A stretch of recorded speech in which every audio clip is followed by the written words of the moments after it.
listeners, welcome back to Latria Sophia Global. My name is Latria Sophia, and I want to talk to you today about why your best is enough. Your best is always enough.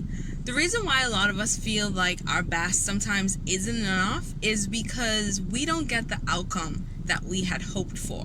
So instead of coming first, you came last, or you didn't get the grade that you wanted, or you didn't get the outcome relationship that you wanted. And just because someone placed first, that doesn't mean that that was their best. Just because someone placed last, that doesn't mean that that was their worst. We are often comparing. We compare ourselves to others, and we compare our present self to our past self. So for example, one year you may have been a certain size and it's like, I have to get back to this size. I need to get back to this weight. And so we struggle to have an accepting and empathetic view of where we are in our lives. And the thing is, our lives are always changing. The variables in our lives are always changing, and the variables in other people's lives are different. And so their best may not be my best. So for someone, their best is that they can cook. They're an amazing chef. And for someone else, they're a great speaker. They're a good writer. And when you become confident in your arena and you understand that you do the things that you do the way you're supposed to do it, you can be a little bit more understanding and accepting of who you are as a person. What you do the way that you need to do it, the way that you're called to do it.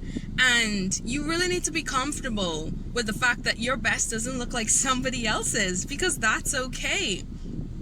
A lot of times we feel as though we need to keep changing or mimicking ourselves into someone else's best. But what if that's not for you? What if that's not something that you need to do?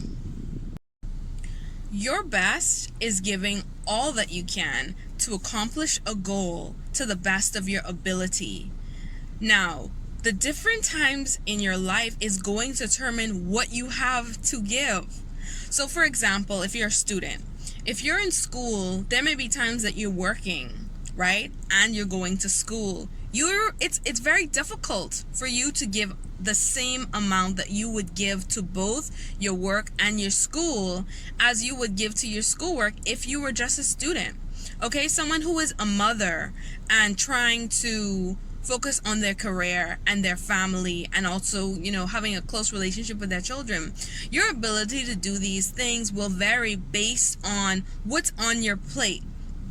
And I think sometimes we judge ourselves so harshly, definitely by our past selves, but also this fakeness that is prevalent everywhere. And I think we really need to get back to the heart of people. We're not perfect. People using filters in every area of their lives. And I'm not just talking about a camera.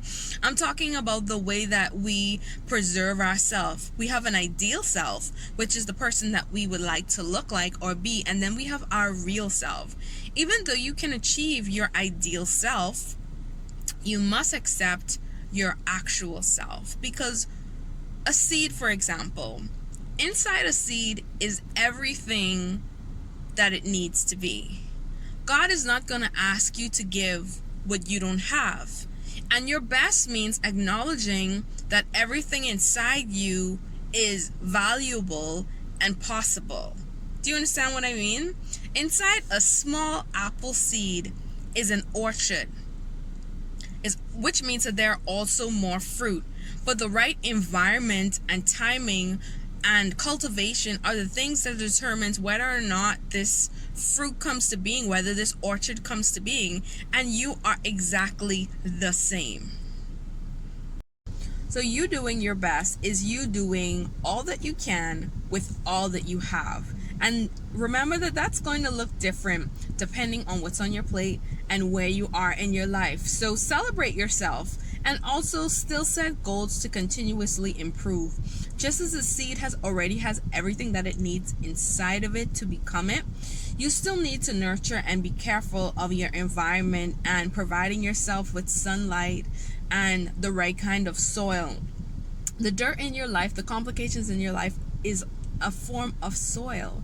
And although it's dark and uncomfortable, you need to use what you can by learning what you need to learn from what you're going through to become that beautiful fruit tree that you are. I hope you have an awesome day and you feel like you can do all the things that you need to do, because you really can. Okay? Your best is enough. I'm so excited to talk to you guys and come out here and just really encourage you to be yourself, because you're awesome. You're so awesome.